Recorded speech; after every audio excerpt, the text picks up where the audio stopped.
మహిళలకు 33% రిజర్వేషన్, మహిళలకు 33% రిజర్వేషన్, చట్టసభలో మహిళా బిల్లు, చట్టసభలో మహిళా బిల్లు, మహిళా బిల్లు, మహిళా బిల్లు, మహిళా బిల్లు.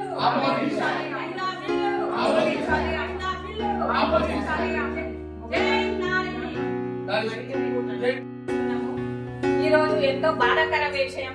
మహిళలని అణగదొక్కాలనే ఉద్దేశంతోనే కేంద్ర రాష్ట్ర ప్రభుత్వాలు ఒకరి మీద ఒకరికి చెప్పుకోవడం వల్ల మహిళా బిల్లు విరిగిపోవడం నిజంగా మేమందరం బాధపడుతున్నాము.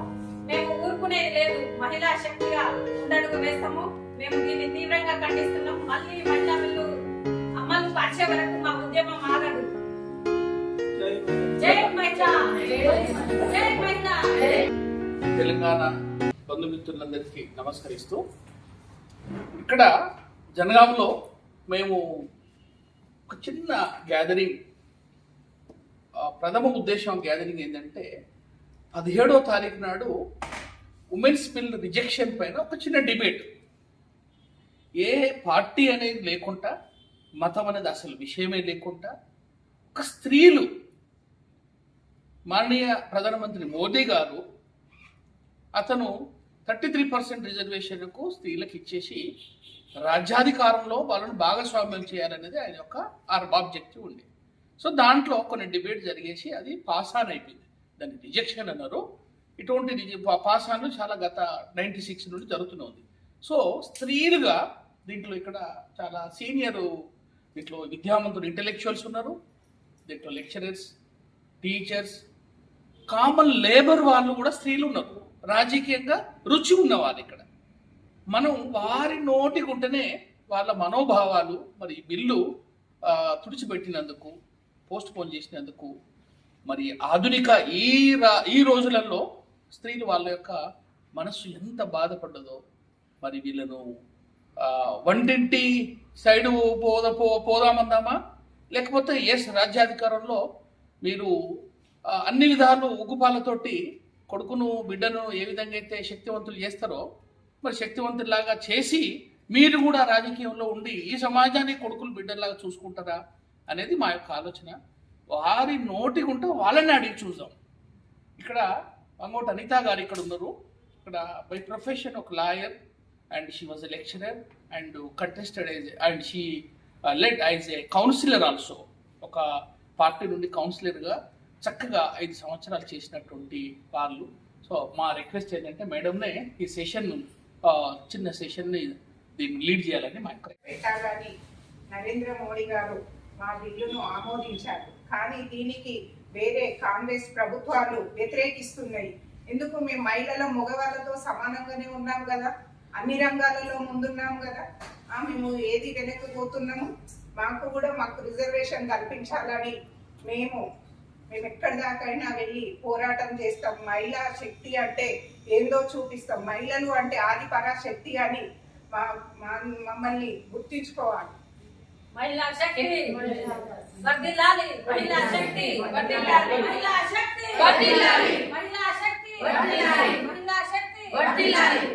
కేంద్ర ప్రభుత్వము 12 సంవత్సరాలుగా సుదీర్ఘ కాలంలో ఈ భారతదేశాన్ని పరిపాలిస్తున్నటువంటి శ్రీ నరేంద్ర మోడీ గారు, అలాగే గత 10 సంవత్సరాలు కేసీఆర్ గారు, ఇప్పుడు ప్రస్తుతం ఉన్నటువంటి కాంగ్రెస్ ప్రభుత్వము మహిళల పట్ల వారి యొక్క ఆలోచన విధానాన్ని మాకు అస్పష్టంగా కనిపిస్తుంది. మహిళలకు పెద్దపీట వేస్తాము, మహిళలను కోటీశ్వరులు చేస్తామనేటువంటి రాష్ట్ర ప్రభుత్వము, అలాగే మహిళలకు సమాన హక్కులను కల్పిస్తామని కేంద్ర ప్రభుత్వము, ఇరువురు మహిళల పట్ల విచక్షణ అలాగే విభేదం చూపిస్తున్నారని మేము ఈ బిల్లు విషయంలో మేము తెలియజేస్తున్నాము. దయచేసి మమ్మల్ని గుర్తుపెట్టుకోవాలి.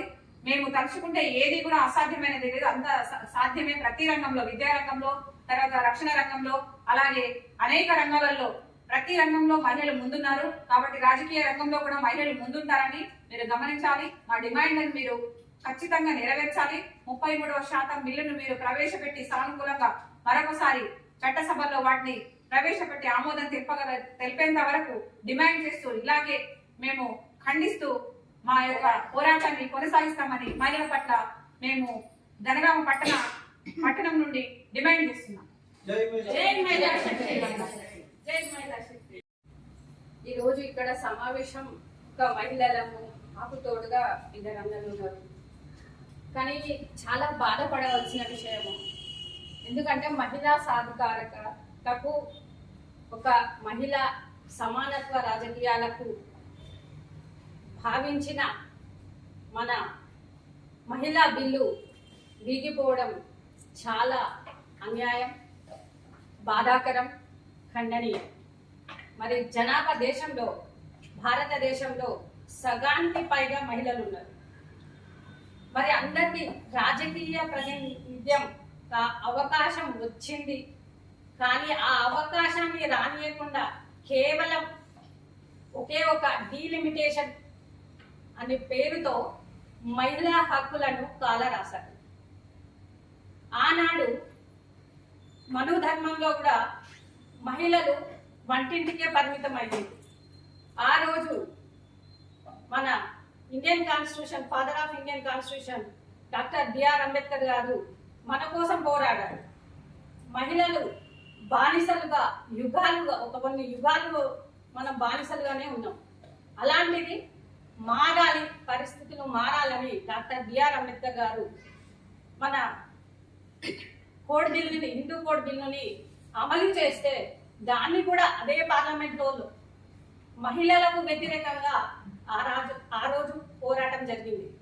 అప్పుడు అంబేద్కర్ గారు ముందుకొచ్చి ఆయన మంత్రి పదవినే రిజెక్ట్ చేసి మనకు న్యాయం చేసింది. ఆ రోజు నుండి ఈ రోజు వరకు ఏం మారింది? ఆ రోజు వ్యతిరేకించారు, ఈ రోజు కూడా అదే జరుగుతుంది. మరి ఆ రోజు నుండి ఈ రోజు వరకు మహిళలు అన్నిట్లో ముందుకు సాగుతూ ఉన్నారు, అన్ని రంగాలలో దూసుకొని ముందుకెళ్తున్నారు.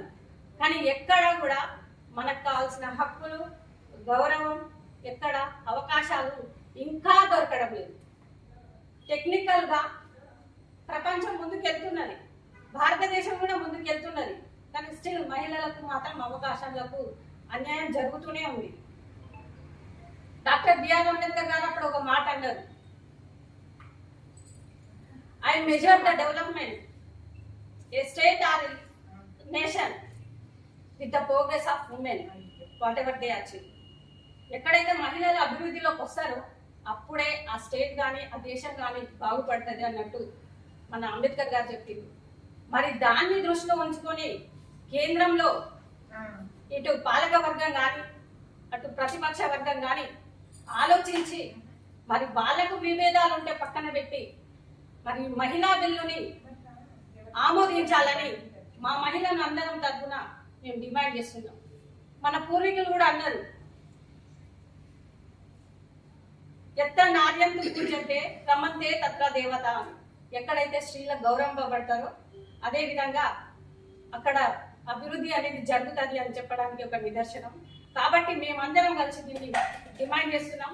మరి మాకు తోడుగా మేధావులు, మహిళలు, ప్రజా సంఘాలు ముందుకు రావాలని నేను కోరుకుంటూ మేము దీన్ని మహిళా బిల్లు అమలు అయ్యే వరకు ఈ పోరాటం సాగుతూనే ఉంటుంది. జై మహిళా శక్తి. నాతోటి మాజీ కౌన్సిలర్ అనితకి, ఇప్పుడు కౌన్సిలర్ సువార్తకి అందరికీ నమస్కారం. ఈరోజు మా భారతీయ జనతా పార్టీ, మా నరేంద్ర మోడీ గారు మా బిల్లును 33% రిజర్వేషన్ పెట్టాలని ఆమోదించినారు.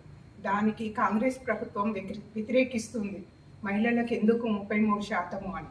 మేము కూడా మగవాళ్ళతో సమానంగా అన్ని రంగాలలో ఉంటున్నాము, మేము అన్నిట్లలో ముందు ఉంటున్నాము. ఇప్పుడు చట్టసభలో కూడా బిల్లు పెట్టాలని మా ప్రభుత్వము ఆమోదిస్తుంది. కానీ కాంగ్రెస్ ప్రభుత్వం దాన్ని అడ్డుకుంటుంది. ఎందుకు? మహిళలు ఒంటింటికే పరిమితమా? మేము కూడా అన్ని రంగాలలో ముందు ఉంటున్నాం. మేము పైలట్ కాంచెని అన్ని కాంచె నడుపుకుంటూ వస్తున్నారు. అన్ని దాంట్లో ప్రతి ఎక్కడ చూడు మహిళనే ఉంటుంది.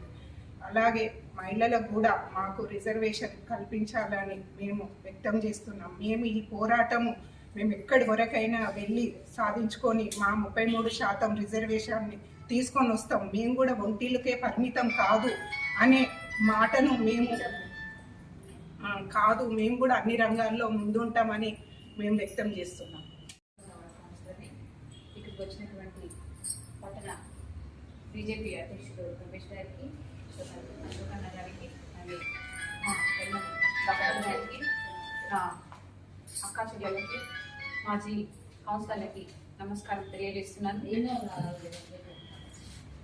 నెల 17వ తారీఖు మనం చాలా ఉత్కంఠంగా ఎదురు చూసాము. 2023 నుండి ఈ యొక్క బిల్ అనేది ఆమోదంలో మాత్రమే ఉంది.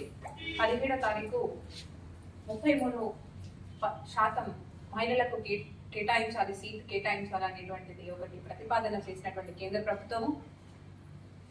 మరి అది డీలిమిటేషన్, అలాగే మహిళల యొక్క స్వ అభిమానాన్ని, వారికి అందేటువంటి ప్రతిఫలాలను అందకుండా చేసినటువంటి 131వ రాజ్యాంగ సవరణ ఏదైతే ఉందో దాన్ని మేము ఖండిస్తున్నాము. కేంద్ర రాష్ట్ర ప్రభుత్వాలు మహిళలకు పెద్దపీట వేస్తున్నాము అనేటువంటిది ఒక అపోహలో మమ్మల్ని ఉంచి ఉన్నారు. దాన్ని మేము ఖండిస్తున్నాము. మహిళలు అభివృద్ధి చెందితే దేశాలు, రాష్ట్రాలు, ప్రాంతీయత, పట్టణీకరణ, నగరీకరణ, గ్రామాలు అభివృద్ధి చెందుతాయనేటువంటి విషయము విశ్లేషకులకు తెలుసు, అలాగే రాజకీయ నాయకులకు తెలుసు, అనేక పండితులకి కూడా తెలుసు.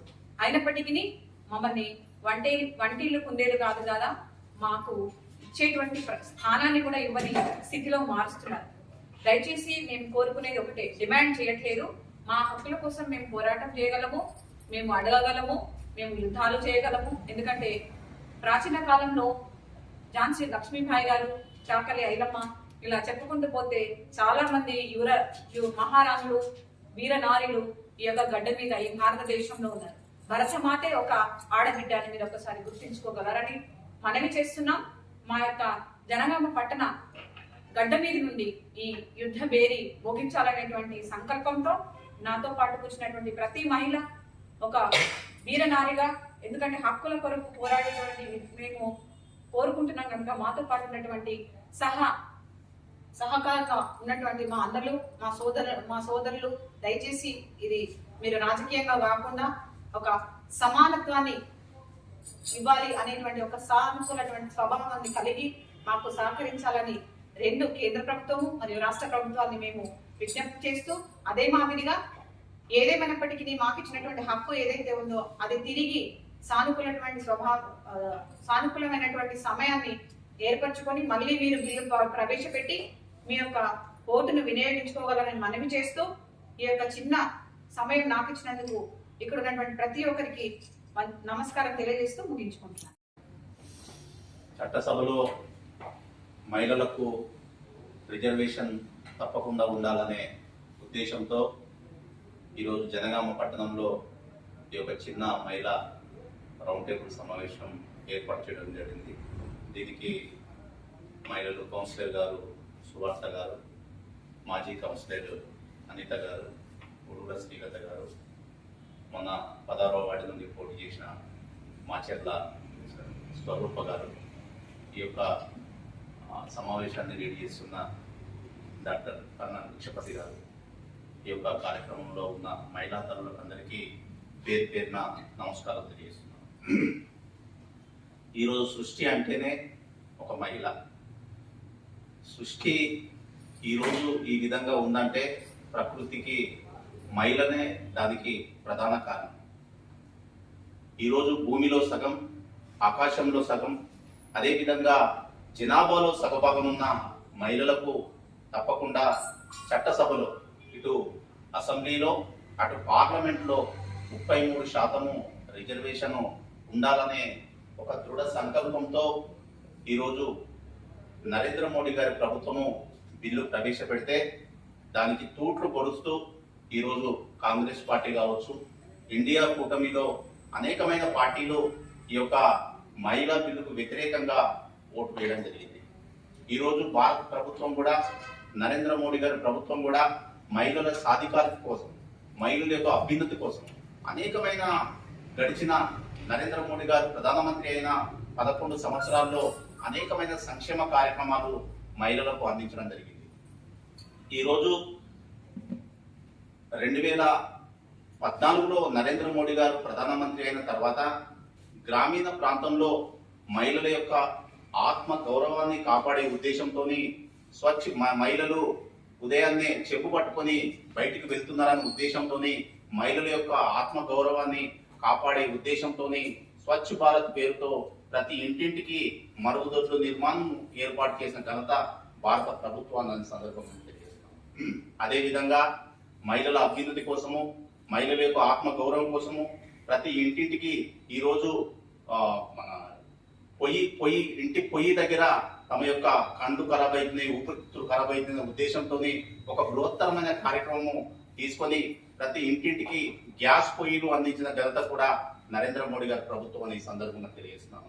అదేవిధంగా బేటీ బచావో బేటీ పడావో అనే కార్యక్రమం కూడా తీసుకొని ఈరోజు కుటుంబంలో ఒక మహిళ జన్మించిందంటే ఎంతో ఆ యొక్క తల్లిదండ్రులకు గుండె భారంగా ఉంటుంది ఆ యొక్క సందర్భంగా ఈరోజు భారత ప్రభుత్వము బేటీ బచావో బేటీ పడావో అనే కార్యక్రమం కూడా తీసుకోవడం జరిగింది. అదేవిధంగా ముస్లిం మహిళలకు కూడా త్రిపుల్ తలాక్ను రద్దు చేయడం జరిగింది. ఈ విధంగా మహిళల యొక్క సాధికారిత కోసము అనేకమైన సంక్షేమ కార్యక్రమాలు ఈరోజు భారత ప్రభుత్వం తీసుకోవడం జరుగుతుంది. అనేది తమ యొక్క హక్కుల కోసం తప్పకుండా హక్కులను కాపాడడం కోసము చట్టసభలో కూడా మహిళలు ప్రాతినిధ్యం ఉండాలనే ఉద్దేశంతోనే ఈ రోజు బిల్లు ప్రవేశపెడితే ఈ రోజు కాంగ్రెస్ పార్టీ దాన్ని తుడుచుకుపెట్టడం జరిగింది. తప్పకుండా రాబోయే కాలంలో తప్పకుండా మహిళలు చైతన్యం కావాల్సిన అవసరం ఉంది.